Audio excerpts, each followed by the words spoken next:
که از هموطنان هم پرسیده بودن درباره خط مترو که گفتن در کابل جدید آیا در نقشه است یا خیر؟ بله در این دو سرک عمومی که شما میبینید مترو کار شده.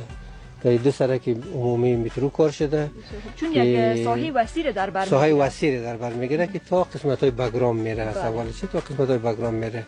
خب باز با طوری است که با کابل قدیم میکس میشه تقریبا با هم رابطه پیدا میکنه ان شاء الله. و یک چیز دیگر ازتون بپرسم رئیس صاحب، دقیقاً ساحه کلان که هست خب یک ساحه بسیار کلان را در بر میگیره.